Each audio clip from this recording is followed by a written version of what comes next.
Jangan biarkan kecurangan pemilu yang akhir ini terlihat sudah mulai akan terjadi lagi. Ya dilaporkan aja misalnya ke Bawaslu atau misalnya ke kecurangan atau apapun itulah ya. Kalau ada yang nekling, tolong disorakin. Kalau ada yang main curang, tolong disorakin. Supaya keluar kartu kuning atau merah untuk pemain yang nakal.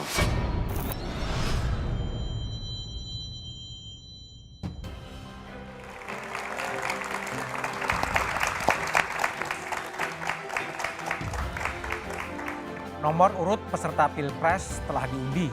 Pasangan Anies Muhaimin mendapat nomor urut 1, pasangan Prabowo Gibran mendapatkan nomor urut 2, dan pasangan Ganjar Mahfud dengan nomor urut 3. Tiga pasangan peserta Pilpres ini bersiap kampanye yang akan dimulai 2 pekan lagi.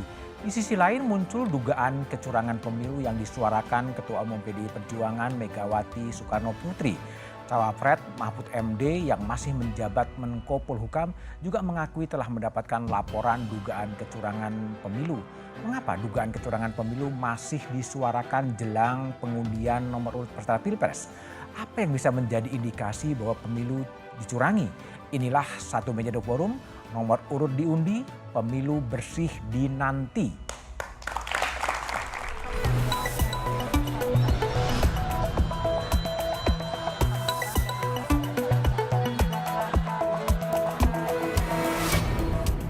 Nomor urut peserta Pilpres telah diundi. Pesta demokrasi memilih pemimpin baru telah dimulai. Ke Mamuju jangan lupa pakai sepatu. Kalau ingin maju, pilihlah nomor 1. 12 Cempaka Biru. 34 dalam Jabangan. Kalau mendapat kawan baru, kawan lama dilupa jangan. Tapi beberapa hari ini kita sedang disuguhkan untuk menonton drakor yang sangat menarik. Drama-drama itulah yang sebenarnya tidak perlu terjadi. Harapan pemilu bersih memang dinanti. Terlebih muncul dugaan kecurangan telah terjadi jelang pesta demokrasi. Apa yang terjadi di Mahkamah Konstitusi akhir-akhir ini telah menyadarkan kita semua bahwa berbagai manipulasi hukum kembali terjadi. Itu semua akibat praktek kekuasaan yang telah mengabaikan kebenaran hakiki politik atas dasar nurani. Rakyat jangan diintimidasi seperti dulu lagi. Jangan biarkan kecurangan pemilu yang akhir ini terlihat sudah mulai akan terjadi lagi. Kegelisahan dugaan kecurangan pemilu yang disampaikan Megawati mendapat tafsir makna yang berbeda. Bahwa ada kekhawatiran ya, pesan dari Bu Mega kemarin, saya kira itu bagus-bagus saja ya, bagus sekali malah saya katakan bahwa mengingatkan kita semua. Dan setiap mau jelang pemilu pasti ada saja yang bicara seperti itu. Apa yang disampaikan oleh Bu Mega ya, saya kira ini early warning buat kita sebagai sosok Presiden Republik Indonesia sebelumnya menyampaikan seperti itu, berarti ada sesuatu. Jadi makin memanas, makin meruncing, tetapi ketika itu disampaikan oleh Ibu Mega, kita baca bahwa memang ini semacam penegasan bahwa Ibu Mega dengan Pak Jokowi punya rute yang berbeda menuju 2024. Usai nomor urut diundi, para peserta Pilpres bersiap menghadapi kampanye yang dimulai 2 pekan lagi. Selain visi dan misi, adu gagasan peserta Pilpres pasti dinanti. Pelaksanaan pemilu patut diawasi agar pemenang kontestasi menjadi pemimpin yang menang murni dan tidak ada pihak yang merasa dicurangi.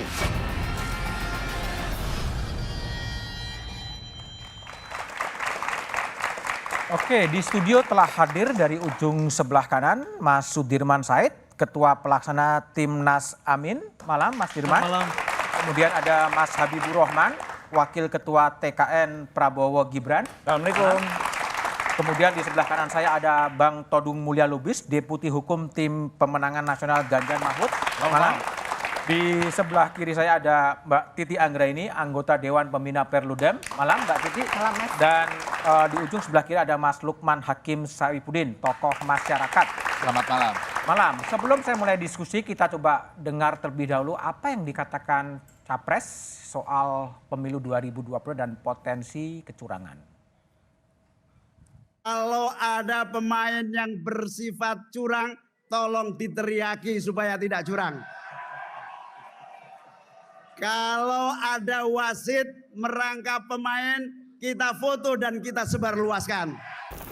Kalau melaksanakan pemilu yang curang, mengkhianati bangsa dan rakyat Indonesia. Saudara sekalian, diam itu bukanlah pilihan. Dan bicara, ungkapkan, dan laporkan praktek-praktek tidak baik yang akan mencederai demokrasi. Oke, Bang Todung. Ya. Mas Ganjar tadi mengatakan diam bukan pilihan karena ini mencederai demokrasi. Berkaitan dengan konteks kecurangan, apa sih yang dimaksud? Saya setuju dengan ucapan tersebut. Sebab kalau kita bicara mengenai pemilu, kita tidak hanya bicara mengenai hasil akhir. Kita bicara mengenai proses. Nah, proses itu mesti punya integritas. Tidak boleh proses itu ditelikung ya, atau dikhianati. Nah, dalam konteks ini kita bicara mengenai beberapa tahapan. Pilpres ya, pemilihan, kemudian pemilihan itu sendiri D-Day, waktu pemilihan, dan pasca pemilihan.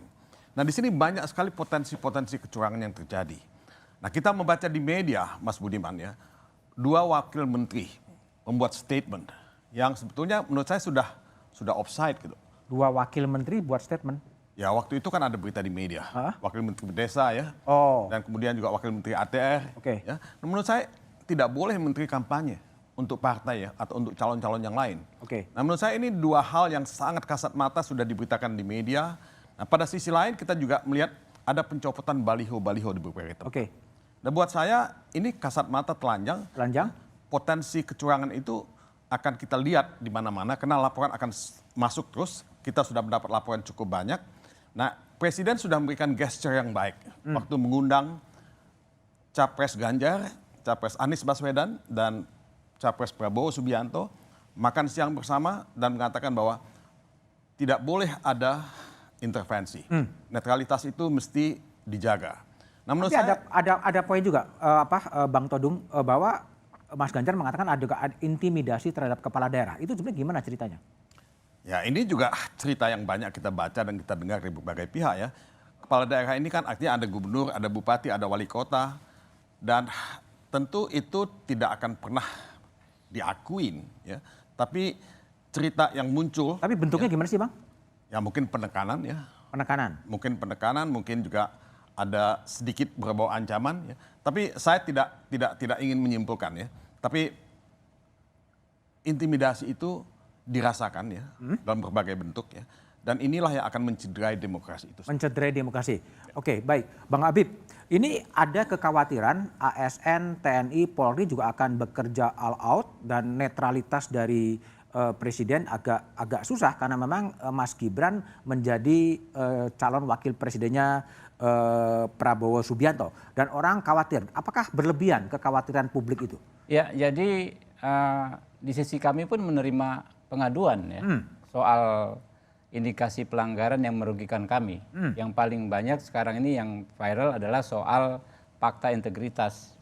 Sorong ya, yang sampai saat ini bahkan tidak dibantah secara tegas, secara faktual ya. Pak Menko Polhukam sekaligus Pak Cawapres menyatakan bukan dibantah substansinya, dibantah bahwa itu tanggal sekian Pak Ganjar belum menjadi capres definitif. Walaupun kita tahu Pak Ganjar dideklarasikan April ya, jadi jauh sebelum Agustus. Jadi masuk akal kalau toh memang itu dibuat, masuk akal juga karena sudah dideklarasikan. Lalu ada juga pencopotan baliho di dapil saya, ya, di Bogor. Jakarta Timur. Jakarta Timur. Banyak sekali baliho Pak Prabowo dicopot. Ya. Nah, tapi apakah kita bisa mengeneralisir ya, yang berbagai bentuk terjadinya pelanggaran sebagai kecurangan? Kalau kita ngomong pelanggaran, oke, mungkin saja berbeda dari ketentuan peraturan perundang-undangan. Tapi kalau kita bilang kecurangan itu tentu tendensius. Nah, kalau tendensius, kemana tendensius? Karena kekuasaan sekarang ini kan tersebar di semua ya. partai ya? Ke semua bagian ya. Ya, oke, semuanya ada. Ada kementerian, ada kepala daerah, ada pejabat kepala daerah, ada pers. Pers juga punya kekuasaan kan, dalam konteks substansi ya. Ya. Nah artinya apa? Banyak fakta-fakta tersebut, bagaimana cara kita menilainya. Ya paling benar adalah dengan cara hukum. Hari ini tadi kami Komisi 3 DPR RI rapat dengan Kapolri diwakili oleh Pak Kabar Harkam sebagai Kepala Satgas Operasi khusus menangani pemilu, Pak Fadil Imran. Berbagai macam tudingan dan lain sebagainya, ketidaknetralan Polri, tapi tidak ada satupun bukti. Ya kan? Sehingga pada akhirnya setelah kita diskusi dipaparkan dengan detail gamblang oleh Pak Fadil Imran ya, perangkat yang dibuat oleh Polri untuk mengantisipasi berbagai persoalan yang kita khawatirkan ya, ternyata ada semua kok. Ya, pada akhirnya kami semua justru mengapresiasi kesiapan Polri ya, dengan perangkatnya tersebut. Jadi intinya apa? Kita kembalikan ke hukum. Kita ada Polri, kita ada Bawaslu, ada DKPP, ada MK, semua perangkatnya ada. Oke, baik. Ya, disitulah kita. Saya ke Bang Todung dulu. Tadi kan disebut oleh Habib soal fakta integritas yang ada di PJ Bupati Sorong ya. Mungkin juga kita lihat ditampilkan seperti apa sih seperti yang terjadi di media sosial dan juga beredar. Ini adalah fakta integritas Bupati Sorong yang kemudian ini dikena OTT oleh KPK. Bang Todung, ini duduk soalnya ini betul atau enggak sih sebetulnya? Ya, saya sih kalau sudah ada fakta integritas seharusnya kan memang tidak boleh ya ada pelanggaran sama sekali, tidak ada boleh ada kecurangan sama sekali ya. Nah, menurut saya sih hal ini masih dalam proses hukum. Oh, biarkan proses hukum saja. Biarkan proses hukum jalan ya, dan menurut saya kita lihat aja hasilnya, dan saya kira sih komitmen untuk tunduk pada fakta integritas itu harus dihormati. Baik, Mas Dirman, kalau lihat tim Amin, banyak orang khawatir soal kecurangan-kecurangan pemilu dan lain sebagainya. Apakah ini kekhawatiran publik ini overthinking gitu, berlebihan atau memang based on pada realitas kenyataan sebetulnya? Makasih Mas Budiman. Jadi pertama ingin saya menyampaikan rasa syukur karena pasangan Amin atau Anies itu adalah pihak yang sejak dulu bahkan mendaftar pun diragukan gitu ya. Dan alhamdulillah kita mendaftar, partainya cukup, dapat pasangan. Nomor satu lagi ya? Nomor satu lagi, jadi kita bersyukur. Mengenai kecurangan memang di mana-mana ketika kami keliling selalu concern masyarakat adalah bagaimana mengatasi kecurangan. Dan menurut saya itu ibaratnya asap gitu ya. Tidak ada asap kalau tidak ada api. Dan sebetulnya kan tadi dijelaskan oleh beberapa pembicara terdahulu, muncul di mana-mana tanda-tanda itu bahkan pada level yang paling sophisticated. Bagaimana menggunakan hukum sebagai instrumen untuk memulai kecurangan itu sendiri. Kita tidak perlu baca detail, tapi diskusikan detail, tapi itu di mana-mana dijadikan bahan diskusi. Nah, kami sendiri memang terus menyuarakan tadi pemilu jujur gitu karena dengan gayanya khas Caimin mencandai lah. Nanti kalau ada wasit yang curang laporkan kepada FIFA katanya supaya sertifikatnya dicabut. Tapi kita ingin menyampaikan begini, yang punya tenaga, yang punya resources untuk curang ya memang yang dekat dengan kekuasaan. Dan ya apa boleh buat, kita ingin mengingatkan sejak dulu bahwa alangkah baiknya kalau pemilu ini dijaga kejujurannya, dijaga objektivitasnya. Karena apa? Energi kita untuk berhadapan dengan hasil pemilu yang tidak jujur itu luar biasa. Nanti kalaupun terbentuk pemerintahan akibat kecurangan itu adalah pemerintahan yang tidak legitimate tapi juga tidak stabil. Dan itu akan memakan satu energi luar biasa bagi rakyat. Bukannya kita membangun tapi malah menyelesaikan masalah-masalah ini. Jadi itu sesuatu yang perlu kita ingatkan pada seluruh instrumen, seluruh penyelenggara negara, penyelenggara pemilu agar menjaga pemilu ini berjalan dengan objektif dan bebas dari kecurangan. Bebas dari kecurangan. Oke.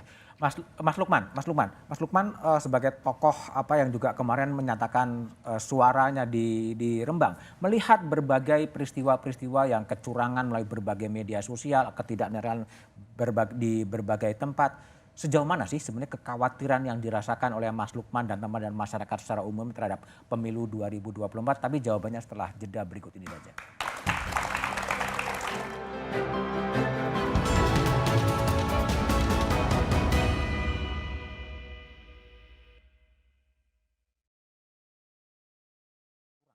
Soal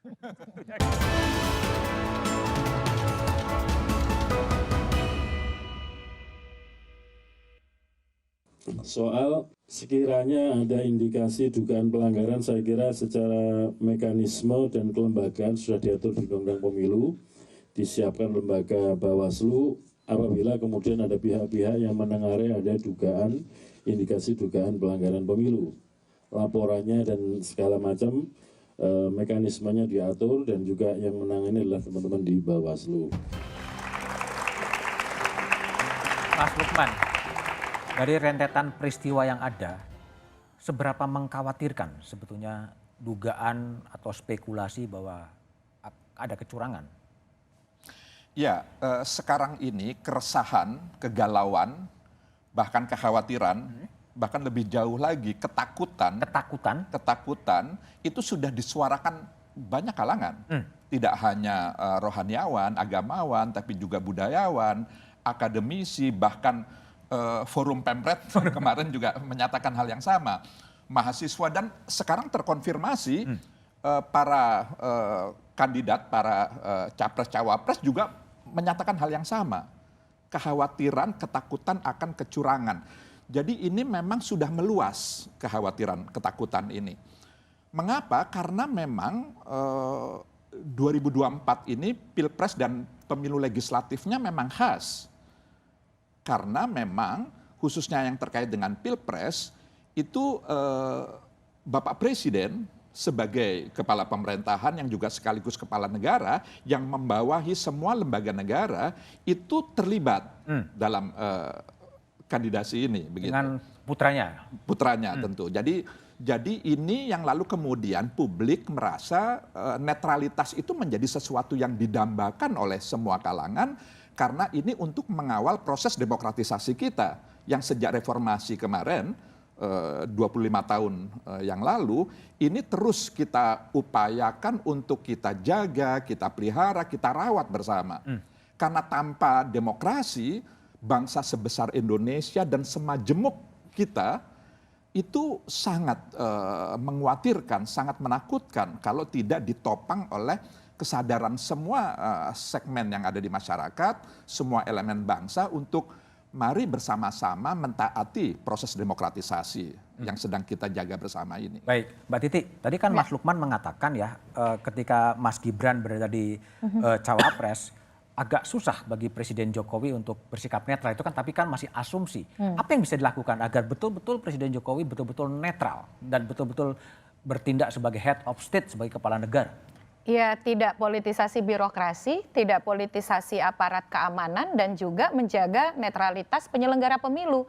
Karena pilar yang paling penting itu kan organ-organ dalam proses pemilu, penyelenggara pemilunya harus netral, birokrasinya profesional dan tidak berpihak, aparat keamanannya juga tidak cawe-cawe politik, termasuk juga pejabat negara. Karena di dalam undang-undang pemilu kita sangat ditegaskan, pejabat negara itu tidak boleh membuat kebijakan yang menguntungkan atau merugikan. Itu dasein ya? Ya. Dalam praksis, mungkin nggak? Ya tidak mungkin, misalnya Tidak saja mungkin. 2019 kita ambil contoh, ada 3.924 laporan pelanggaran pemilu yang masuk, itu 2019 ya. Dan apalagi sekarang nih, kita mungkin bisa agak mundur ke belakang sedikit Mas Budiman. Di awal kita memulai tahapan pemilu, isu apa sih yang muncul? Dugaan manipulasi kecurangan verifikasi partai kan? Dan itu kita bahas, bahkan di forum ini kita bahas. Ketua KPU sudah disangsi oleh DKPP. Dan yang berikutnya adalah misalnya beberapa rentetan kontroversi putusan Mahkamah Konstitusi. Dan sekarang misalnya yang menurut saya ini jadi blessing in disguise ya. Peserta pemilu itu memang harus saling mengawasi. Yang jadi susah itu kalau peserta pemilunya saling mentoleransi kecurangan. Oh, jadi menormalisasi kecurangan. Betul. Jadi kecurangan dianggap biasa gitu. Nah, betul. Jadi yang satu yang saya jadikan evaluasi ketika pidato para pasangan calon, ya memang kontestan itu mereka lah yang paling depan saling mengawasi satu sama lain. Ada instrumen hukum yang bisa digunakan. Nah, tantangannya adalah apakah instrumen hukum itu akan bekerja sesuai dengan harapan kehadirannya begitu, terbuka, transparan, akuntabel, proporsional. Yang kita khawatirkan adalah misalnya selalu ada cara untuk mentoleransi ketika ada laporan pelanggaran untuk tidak memproses sesuai dengan koridor. Selalu ada misalnya celah-celah unsurnya kurang dan lain sebagainya. Ketika ketidakpuasan itu muncul, maka yang akan terjadi adalah ekses atau ikutan bahaya, keterbelahan di masyarakat akan menguat, ketidakpercayaan pada pemilu akan terus bergulir, dan pada akhirnya itu akan terus berdampak pasca pemilu. Oke, baik. Kita coba lihat tadi kan Mbak Titi menyebutkan juga para menteri birokrat yang kemudian menjadi tim kampanye. Kita coba lihat ya video dari Menteri Investasi Bahlil Lahadalia dalam acara di Repnas yang kelihatan juga cenderung mengendorse atau seperti apa. Kita coba lihat dulu. Pak Karno, Bung Karno presiden pertama kita. Menjadi presiden, menterinya banyak juga di bawah 40 tahun. Bahkan Perdana Menteri Indonesia Bung Sahril itu usianya 36 tahun. Terus kenapa orang mempersoalkan kalau anak muda yang memimpin bangsa ini? Mendirikan bangsa aja anak muda bisa. Apalagi mengisi cita-cita kemerdekaan itu. Bahlil selain Menteri Investasi juga Ketua Dewan Pembina dari Repnas ya. Tapi apakah bisa dilepaskan posisi Menteri dan Repnas? Bang Habib, itu gimana penjelasan Anda lihat video ya, pertama saya menanggapi soal relasi ayah anak ini ya. Betulnya kan hal yang sangat mudah bagi kita mencernanya. Karena konstitusi kita mengizinkan bahkan seorang presiden incumbent maju sebagai presiden, calon presiden di periode keduanya. Ya, apakah dengan serta-merta itu membuktikan dia langsung melakukan kecurangan? Ya enggak juga, ya kan. Lalu kita tanya pendapat teman-teman, apa yang terjadi 2019? Apakah terjadi kecurangan? Saya pada saat itu di posisi oposisi, ya kan. Berbagai laporan kita sampaikan, ya. Seperti kata Mbak Titi, ada ribuan mungkin laporan, 3 ribuan sekian kita sampaikan. Tapi kan kita tetap ada kembali kepada komitmen kita sebagai negara hukum. Ketika semua proses hukum sudah dilaksanakan, Bawaslu, kemudian Sentra Gakumdu lanjutannya ya kan, kemudian ke MK, ke DKPP bahkan ya. Nah, ketika semua persoalan sudah disampaikan ke sana secara formal, diperiksa secara formal, lalu diputus secara formal dan substansi, ya kita mau nggak mau harus terima konsekuensi. Tapi kalau kembali kepada video Menteri Bahlil tadi gimana? Konsekuensi pengakuan kita sebagai negara hukum. Jadi banyak kekurangan di Bawaslu, betul kata Mbak Titi, sekian ribu laporan, banyak kekurangan. Tapi bukan berarti lantas kita mau ngapain gitu kan ya? Bukan berarti kita ya sudah kita cari jalan lain selain jalan hukum, kan nggak begitu juga. Mari sama-sama kita perbaiki. Nah, tadi terkait Menteri Bahlil juga gampang mencernanya kok. Ada aturannya kok. Menteri boleh bagian dari tim pemenangan, bahkan jadi calon juga boleh. Lalu dia beraktivitas bisa di searching dengan gamblang di hari apa, ya kan ya, di jam berapa. Nah, kalau toh memang ditemukan pelanggaran, kan ada ininya, ada jalannya untuk menyelesaikan. Laporkan, gitu kan ya, ke Bawaslu, silakan, karena ada sanksinya, ya. Kalau di luar dengan kapasitasnya sebagai pejabat negara, di 283 Undang-Undang Pemilu, melakukan kebijakan yang menguntungkan atau merugikan salah satu peserta pemilu, bisa dihukum. Begitu juga yang sekarang kami analisa tentang Kepala BNPTKI, apa namanya yang baru sekarang, Pak Beni, menghadirkan Pak Ganjar di acara tersebut, ya kan, yang dibiayai oleh negara. Ini kami juga sedang analisa, nggak ada masalah, ya kan. Ya, hal-hal seperti ini saya pikir akan terus terjadi dari saat ini setelah kick off sampai nanti final penghitungan suara. Tapi kita, kalau kami sudah punya inilah ya, pelajaran ya, jangan yang seperti ini membuat kita lupa bahwa tugas utama kita adalah menyampaikan gagasan-gagasan kita kepada masyarakat. Gagasan, nah, itu yang penting menurut saya. Makanya dibentuk kalau di tempat kami Direktorat Advokasi dan Hukum. Ya silakan aja, ini tim lawyer yang gerak. Yang akan menggerak. Tapi yang menyampaikan gagasan dan lain sebagainya itu. Karena rakyat kita, ya menurut pendapat kami sekarang ini capek dengan adu tuduhan. Oh, adu serangan, capek. Mereka pengen tanya wacananya apa, gagasannya apa di para calon ini. Baik, Mas Dirman, kalau Mas Dirman lihat tadi dalam posisi Menteri Bahlil yang juga menurut Mas Habib boleh ikut berkampanye, BNP DKI, ya, Benny Ramdhani. Ini kan memang karena problem apa? Karena aturannya memang nggak jelas gitu, semuanya boleh melakukan apa, ada problem etik dan problem moral atau gimana kalau Mas Dirman lihat? Ya katanya ada 3 level bertindak atau perilaku ya. Pertama itu serba boleh. Serba boleh. Yang mendrive itu kemauan, keserakahan. Yang kedua legalistik. Nah yang paling tinggi adalah etis gitu ya. Etis. Nah kalau kita ada di bawah barangkali boleh legalistik tuh karena ada yang mengatur gitu. Tapi begitu kita paling top, kalau kita berpegang teguh hanya semata-mata pada hukum, you are the rule, you are the law gitu ya. Jadi top leader itu memang bisa membuat hukum. Bahkan kita punya bukti semuanya lah bahwa pada akhirnya ketika pimpinan tertinggi dimanapun itu pengen aturannya berubah, dia rubah itu. Karena itu yang mengatur perilaku dari para pejabat tinggi adalah beyond legalistik, harus etik gitu. Dan itu yang menurut saya sekarang sedang kehilangan. Kita sedang kehilangan keteladanan dari para pemimpin tingkat tinggi, sehingga seluruh aturan itu dipermainkan gitu. Misalnya tahun lalu tuh ada satu judicial review yang dulu para menteri ketika harus kampanye harus mundur. Sekarang dibolehkan, tidak hanya izin malah kepada presiden gitu. Jadi calon ini membuat mix up ya, bahwa antara peran dia sebagai pejabat negara, sebagai jurukam atau sebagai tim kampanye itu bercampur-campur.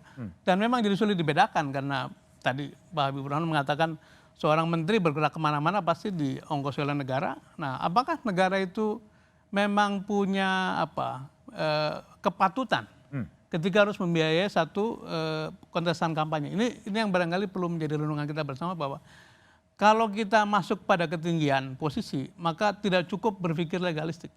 Harus melampaui ketentuan legal saja, tapi pada etik dan tidak, yaitu patut atau tidak dilakukan. Dan barangkali itu menjadi PR kita untuk mengembalikan ke depan patutan itu. Bang Todung, kalau ini kan problemnya kan memang ada problem legalistik ya, ada problem etis, ada problem apapun gitu. Ini kalau capres-capres, cawapres ya, menteri-menteri kemudian berkampanye gitu kan pasti akan potensi menyalahgunakan jabatannya ada ya. Meskipun belum tentu juga ada gitu. Nah ini kan apakah memang tidak sebaik ini ada tadi yang Mas Dirman katakan gitu loh. Ya udah diatur saja, memang mundur saja dari posisi siapapun itu agar kontestasi itu bisa menjadi lebih clear. Tapi jawabannya setelah jeda berikut ini saja.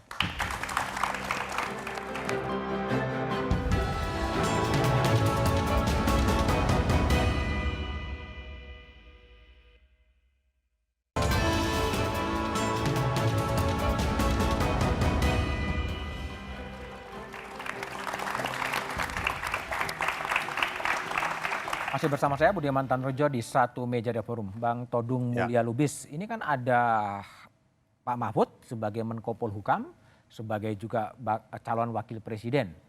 Apakah tidak sebaiknya untuk menghindari dugaan penyalahgunaan posisi sebaiknya mundur saja sebagai Menko Polhukam? Ya, Mahfud sudah mengajukan permohonan cuti pada waktu itu. Ya, pertanyaan saya bukan cuti, mundur.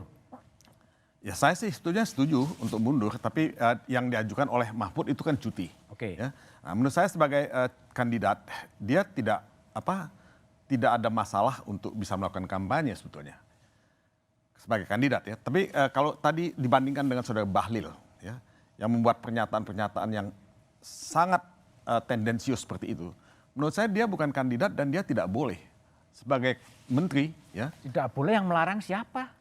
Nah itu etika. Oh etika. Kita bicara mengenai etika di sini.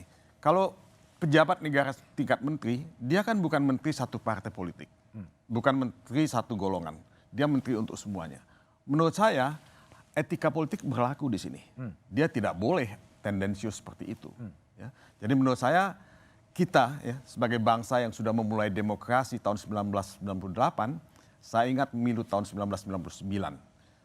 Kita sudah menyuarakan ini soal etika. Ya, elektoral ini.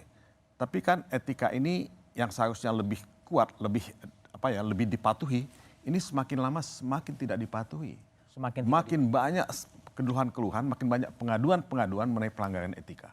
Baik, Bung Bahlil, kalau tadi pertanyaan yang sama terhadap Bang Todung terhadap Pak Mahfud, apakah juga kemudian Pak Prabowo dan Mas Gibran sebagai wali kota Solo tidak sebaiknya mundur saja dari posisinya daripada ada dugaan memanfaatkan jabatan untuk kepentingan kampanye?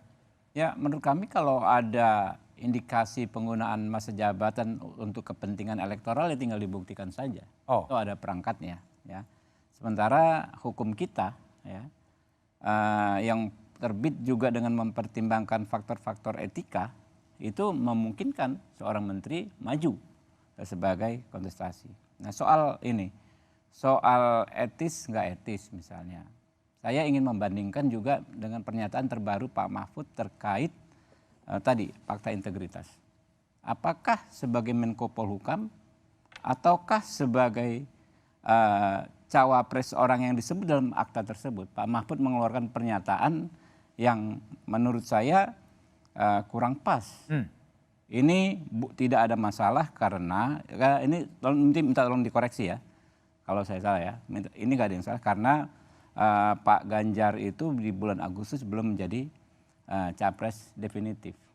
Padahal substansinya itu kan bagaimana mendukung ke Pak Ganjar. Seolah-olah ingin mengabaikan apa yang menjadi perbincangan di masyarakat. Saya tidak menganggap ini persoalan etika, nggak ada masalah gitu loh. Tapi kalau orang mempertanyakan ya kan, ya boleh juga dengan membandingkan misalnya dengan kasusnya Pak Bahlil. Tapi kita kembali. Ya orang kadang-kadang mempertentangkan antara hukum dengan etika. Kalau saya tidak se-ekstrem itu. Baik. Ya, karena hukum juga terbit dengan mempertimbangkan faktor-faktor etika. Mas Lukman, mungkin Anda bisa mengambil jarak ya. Kalau kita lihat tadi kan Pak Mahfud tidak mundur, ya. Kemudian Pak Prabowo juga kemudian tidak mundur, Mas Gibran juga tidak mundur. Tapi ada juga yang menarik. Orang-orang Wakil Menteri BUMN ya Mas Rosan memilih untuk mundur daripada tidak terjadi konflik kepentingan. Mas Arsyad mundur juga sebagai Ketua Umum KD atau non-aktif sebetulnya. Ini Anda lihatnya gimana? Apakah tidak sebaiknya kemudian agar tidak terjadi dugaan penyalahgunaan kekuasaan atau netralitas, sebaiknya memang mundur saja? Ya, saya akan menjawab itu. Tapi sebelumnya saya ingin menyampaikan apa yang menjadi refleksi banyak kalangan. Khususnya agamawan, budayawan, para akademisi dan banyak yang lain, sampai kepada satu kesimpulan sebenarnya kita mengalami krisis nilai. Krisis nilai? Krisis nilai. Jadi pendekatan legalistik yang selama ini digunakan itu juga problematik sebenarnya. Karena hukum lalu digunakan sebagai basis legalitas atas praktek-praktek yang sebenarnya tidak terpuji gitu. Ya kasus MK sangat telanjang sekali, sangat terbuka kan begitu. Dan banyak kasus yang lain. Misalnya di syarat caleg 30% perempuan begitu, itu kan undang-undang. Tapi lalu kemudian direkayasa bahwa muncul peraturan boleh tidak 30% caleg perempuan. Jadi banyaklah contoh-contoh. Jadi hukum digunakan sebagai landasan legalitas atas tindakan yang sebenarnya tidak baik. Nah oleh karenanya, ya nilai itu yang sekarang mengalami krisis. Jadi setiap kita khususnya penyelenggara negara memang dituntut untuk tidak hanya berbasis hukum. Memang demokrasi itu diimbangi dengan nomokrasi, tapi tidak cukup hukum itu. Harus juga dibarengi dengan nilai. Jadi rasa, jadi rasa. Jadi azas kepatutan, kepantasan itu penting sekali bagi penyelenggara negara. Itu nggak utopi? Bagaimana? Dalam sesuatu sekarang apa tidak utopi? Enggak, menurut saya buktinya masih ada tadi contoh-contoh, ada pejabat yang mundur. Tadi sejumlah komisaris, sejumlah pejabat penyelenggara negara, Gubernur Lemhanas gitu, itu juga mengundurkan diri. Itu baik sekali gitu. Itu masyarakat lalu kemudian bisa menilai memang terkait dengan kepatutan kepantasan itu menjadi problematik ketika sebuah penyelenggara negara, seseorang penyelenggara negara maksud saya, apalagi menteri yang dia harus melayani semua warga negara, lalu kemudian tersegmentasi karena proses politik dia harus hanya mengurusi satu kelompok golongan tertentu saja gitu. Jadi memang itu kepekaan menurut saya. Ya, baik Mbak Titi. Ya. Ini kalau tadi posisi capres-capres yang menteri tidak mau mundur ya, terus gimana mencegah kemudian tidak terjadinya penyalahgunaan posisi dia sebagai menteri dan cuti hanya pada masa kampanye dan lain sebagainya? Iya, ini berat ya, karena kalau pembelajaran dari pemilu sejak 2004 itu sudah jadi isu. Makanya kemudian sebelum ada putusan MK, menteri yang ingin maju sebagai calon di Pilpres itu harus mundurkan diri. Tapi kan diubah. Oleh MK ya? Oleh MK, putusan 68 2022. Dan ketentuan cuti itu diberlakukan menteri yang cuti kampanye itu hanya boleh 1 hari selama 1 minggu, Sabtu Minggu dia boleh tidak ambil cuti. Yang kami temui sejak pemantauan beberapa pemilu lalu, pemanfaatan itu kan dilakukan dengan menyiasati. Misalnya, datang dinas hari Jumat, lalu melakukan aktivitas Sabtu Minggu, pulang Senin. Tapi kan itu dibiayai negara dalam proses aktivitas itu. Dan saya kira dalam situasi hari ini, sulit untuk mengatakan bahwa tidak akan ada penyimpangan. Karena sebelum saja itu sudah terjadi begitu. Dan jadi, MK lagi ya? Ya betul. Jadi tuntutan moral kita ya mestinya mengundurkan diri. Apalagi ini kan periode terakhir Jokowi. Mestinya program-program prioritas nasional, komitmen pembangunan yang belum dituntaskan maksimal oleh menteri-menterinya. Belum lagi kalau kita bicara menteri-menteri yang ketua umum. Dan ya sudah jadi rahasia umum bagaimana menteri-menteri yang ketua umum itu juga punya kepentingan praktis, kepentingan politik di balik keberadaan mereka. Kita mendapati data sejumlah menteri kena OTT KPK dan ada relasinya dengan kepentingan praktis, politik praktis. Jadi itu yang saya kira ini mixed feeling ya, kita campur aduk rasanya menghadapi pemilu 2024 ini. Dan kalau belajar dari data pemilu 2019, pilkada 2018, pemilu 2019, dan terakhir pilkada 2020, netralitas ASN itu salah satu pelanggaran yang paling tinggi dan bahkan dari kasus pemidanaan misalnya di 2019 itu ada 31 putusan soal ketidaknetralan aparatur sipil negara dan kepala desa. Baik, Mas Dirman, kalau Mas Dirman lihat tadi kan ada beda ya, ada yang memang memilih untuk mundur daripada konflik of interest ya, tetapi yang mengatakan enggak, aturannya kemudian juga tidak harus saya mundur, ngapain saya mundur gitu loh. Ini sebetulnya yang bakal terjadi ke depan akan seperti apa menurut pandangan Mas Dirman, tapi jawabannya setelah jeda berikut ini saja. Kebanyakan iklannya ini. Ini kan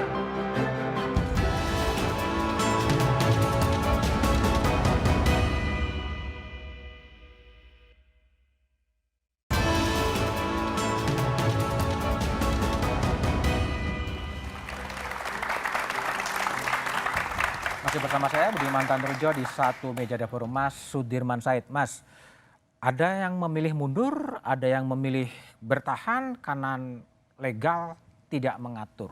Gimana ini? Apa konflik antara seperti ini harus diselesaikan menurut Anda? Ya, saya pernah berhitung kira-kira ada 24 menteri yang akan terganggu pekerjaannya karena apakah jadi capres, apakah jadi cawapres, apakah jadi curkam. Atau menjadi kampanye untuk diri sendiri karena mereka DPR. Jadi memang bisa dibayangkan dalam tahun ini menuju ke Oktober 2024 pasti tidak efektif dan itu sebenarnya terjadi pada 5 tahunan. Cuman sekarang ini paling masif ya. Kemudian yang kedua juga sebenarnya yang saya cemas adalah keteladanan. Karena di antara tugas pemimpin itu bukan hanya mendeliver pekerjaan, tapi juga menjadi teladan bagi seluruh bangsa gitu. Nah kalau para top leader itu terus-menerus menunjukkan nerabas kepatutan, itu menurut saya kita bisa tadi saya kira Lukman kehilangan. Nah saya mau menjawab apakah itu utopis? Tidak. Saya ini sekjen PMI, tidak ada kewajiban mundur sampai saya resmi ditetapkan sebagai tim kampanye. Dan saya juga komut dari Transjakarta. Saya mundur dua-duanya jauh hari. Mundur dua-duanya. Dan baik-baik saja. Jadi sebetulnya kalau mau dilakukan banyak cara dan itu akan menjadi satu sekarang lega mau lebih enak ya menyimpan usia merdeka. Bung Habib, jadi gimana apa komitmen dari Pak Prabowo Gibran untuk betul-betul netral dan tidak menggunakan posisinya? Ya kalau netral tentu ya tidak menggunakan posisinya. Pak Prabowo itu nggak ada sejarah kecurangan.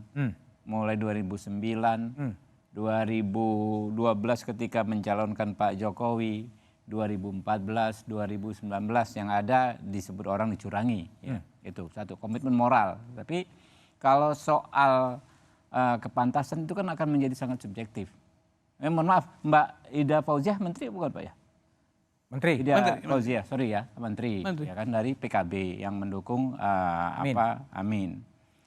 Standar etika, standar kepantasan Mbak Ida Fauziah dengan yang dipegang oleh senior saya Pak Sudirman Said, apakah sama gitu kan? Belum tentu.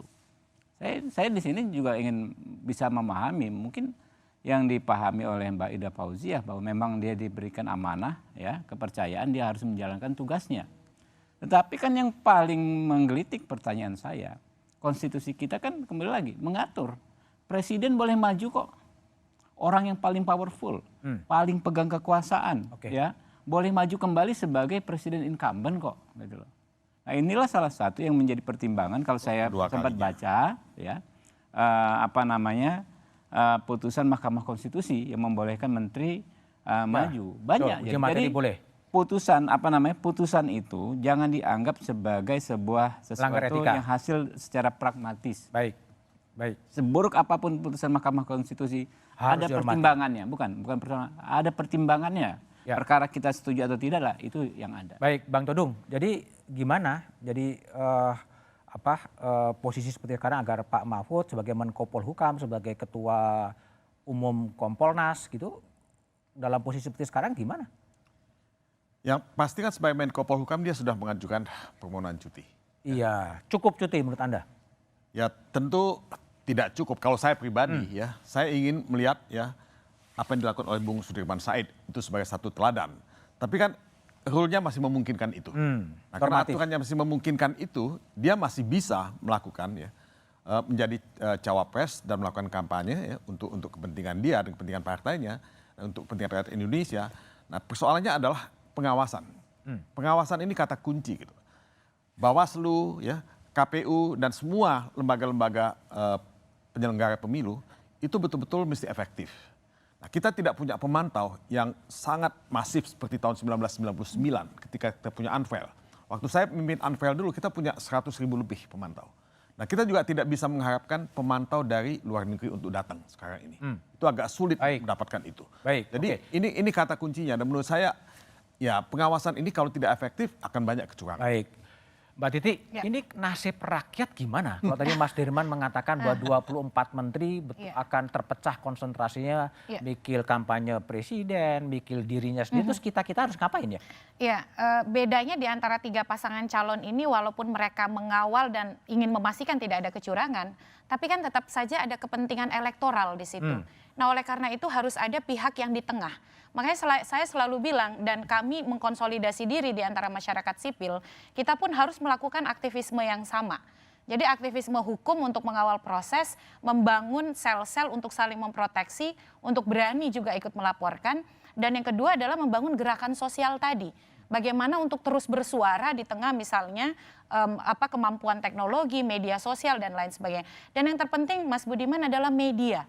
Media harus jadi bagian dari gerakan rakyat ini. Dan saya kira soal misalnya keterlibatan dunia internasional, jejaring internasional teman-teman pemantau pun selalu melihat Indonesia ini sebagai masa depan demokrasi. Masa depan demokrasi. Jadi pertaruhannya terlalu mahal kalau kemudian kita gadaikan di 2024. Baik, Mas Lukman, kalau boleh saya simpulkan, setuju nggak? Rakyat bakal orakopen. Karena semua menterinya sibuk kampanye pilpres dan orakopen itu maksudnya nggak terurus. Nggak terurus. Iya. Gimana? Iya bisa jadi dan itu yang menakutkan kita semua. Oleh karenanya 2 menurut saya yang bisa dilakukan. Para penyelenggara negara itu sendiri, mereka-mereka yang mendapatkan mandat amanah untuk menyelenggarakan negara ini dengan baik, itu yang terlebih dahulu harus memulai dari diri sendiri. Tadi ini kan pemilu bersih gitu ya. Tadi sebenarnya bisa ada orang-orang seperti Pak Sudirman Said, ada banyak yang bisa memberikan teladan gitu. Nah, itu yang harus ditularkan. Jadi mereka harus memulai dari diri mereka sendiri. Yang kedua ya masyarakat ya harus dibangunkan untuk selalu memantau proses pemilu ini betul-betul bersih gitu. Karena yang akan mendapatkan getah nasib buruk dari semua silang sengkarut pemilu kita ini ya rakyat itu sendiri. Maka kita punya tanggung jawab bersama untuk memantau ini dengan semaksimal mungkin dengan bantuan media. Oke, baik Mas Lukman, Mbak Titi, Bang Todung, Mas Habib dan Mas Dilmas terima kasih telah bergabung di satu meja The Forum. Awal kontestasi pemilu presiden 2024 diawali drama di Mahkamah Konstitusi. Pernyataan elit pemerintah dan harapan capres soal netralitas atau ketidakberpihakan aparat terhadap kontestan pemilu ditanggapi skeptis. Butuh komitmen tinggi agar netralitas benar-benar terjadi di lapangan. Kontestasi pemilu selayaknya mengedepankan moralitas dan etika dan bukan hanya semata pertarungan elektoral agar pemilu punya kredibilitas dan nama baik bangsa dipertaruhkan. Tetap saksikan Kompas TV untuk mengupdate informasi seputar pemilu hanya di Kompas TV, independen terpercaya. Sampai jumpa pekan depan, selamat malam dan terima kasih.